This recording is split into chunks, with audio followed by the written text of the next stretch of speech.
The girlfriend film का budget 42 crore रुपए था और बॉक्स ऑफिस पर यह फिल्म 29 करोड़ रुपए का ही कलेक्शन कर पाई। वहीं इस फिल्म को नेटफ्लिक्स ने तेलुगु, तमिल, हिंदी, कन्नड़ और मलयालम सभी लैंग्वेज के डिजिटल स्ट्रीमिंग राइट्स 14 करोड़ रुपए में खरीदे और satellite and Hindi dubbing rights 7 crore में। मतलब फिल्म का बजट 42 करोड़ रुपए, बॉक्स ऑफिस कलेक्शन 29 करोड़ रुपए और OTT के सभी राइट्स 21 करोड़ रुपए। अब आप सोच रहे होंगे कि अगर हम इस फिल्म के बॉक्स ऑफिस कलेक्शन और OTT के सभी राइट्स को मिला दें तो इस फिल्म ने 50 करोड़ रुपए कमाए, यानी अपने बजट से 8 करोड़ ज्यादा। तो फिर इस फिल्म को फ्लॉप का टैग कैसे मिल सकता है? देखो भाई लोग, जब कोई फिल्म थिएटर में रिलीज होती है तब उसमें से कुछ हिस्सा थिएटर मालिक के पास जाता है और कुछ हिस्सा डिस्ट्रीब्यूशन के पास जाता है। इसके बाद पैसा प्रोड्यूसर के पास जाता है और इस फिल्म के प्रोड्यूसर की बात करें तो इन्हें 80 से 85% की रिकवरी अपने हाथ लगी। आई होप आपको मेरी बात समझ में आ ही गई होगी, नहीं आई तो CID देखो। खैर, इस फिल्म में रश्मिका मंदाना, दीक्षित शेट्टी, राहुल रविचंद्रन और अनु इमैनुअल जैसे बड़े बड़े कलाकार होने के बावजूद भी ये फिल्म फ्लॉप क्यों हुई? इसके 3 सबसे बड़े कारण हैं एंड लास्ट में मैं आपको बताऊंगा कि फिल्म में ऐसा क्या करने पर यही फिल्म उस टाइम बॉक्स ऑफिस पर झंडे गाड़ सकती थी।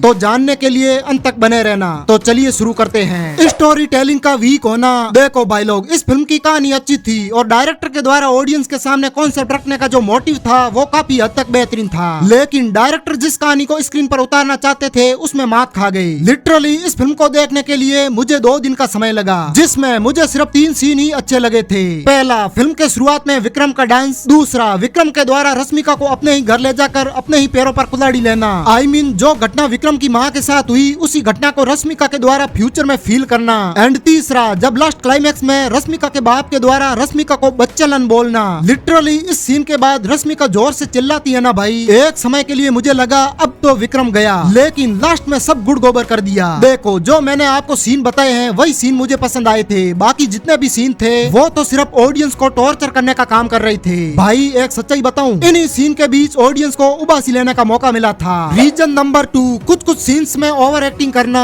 देखो, मैं ये कभी नहीं कहूंगा कि रश्मिका मंदाना ने इस फिल्म में ओवर एक्टिंग करी है। मुझे पहली बार किसी फिल्म में रश्मिका की एक्टिंग टॉप नॉच लगी, लेकिन इस फिल्म में कुछ जगह पर ऐसे भी सीन थे जहाँ ओवर एक्टिंग वो लोग कर रहे थे, शर्म हमको आ रही थी। खास करके विक्रम और रश्मिका का किस वाला सीन, मतलब एक किस को ऐसे सेलिब्रेट कौन करता है? काश ऐसा कुछ सीन हमारे कॉलेज में होता। मतलब हर तीसरा लड़का आके रश्मिका को बोलता है कांग्रेचुलेशन भूमा, आपने किस कर दिया, थत तेरी की तो। और दूसरी ओवर एक्टिंग विक्रम की माँ ने कर डाली। जब वो वाला सीन चल रहा था तब मैं उसकी ओर देख ही नहीं रहा था, क्योंकि अगर मैं उसकी ओर देखता तो मुझे उससे डबल शर्म आ जाती। खैर, वो वाला सीन तो फिल्म का मेन प्लॉट था, लेकिन जो कॉलेज वाली हरकत थी, छी छी छी छी छी, बहुत वाहियात थी। रीजन नंबर 3, बजट के चक्कर में फिल्म का मार्केटिंग ना करना। देखो, आज के समय में हर बड़ा सुपरस्टार अपनी फिल्मों को प्रमोट करने के लिए बड़े बड़े इवेंटों पर खर्चा करते हैं। अब आप उदाहरण के तौर पर हाल ही में SS राजामौली ने अपनी आने वाली फिल्म वाराणसी के लिए एक ग्रैंड लेवल का इवेंट रखा। इस इवेंट पर इन्होंने 30 करोड़ रुपए इन्वेस्ट किए। अब मैं ये नहीं कह रहा हूँ कि द गर्लफ्रेंड फिल्म के लिए इन्हें भी इतना बड़ा इवेंट रखना था, बल्कि कम से कम 1-2 करोड़ रुपए तो इन्वेस्ट करने ही थे, लेकिन इन्होंने इसका उल्टा कर दिया। जब इनकी फिल्म इनके मुताबिक नहीं चल रही थी तब इन्होंने फिल्म रिलीज के 4 दिन बाद सक्सेस सेलिब्रेशन इवेंट रख दिया। मतलब जिस इवेंट को फिल्म रिलीज से पहले रखना था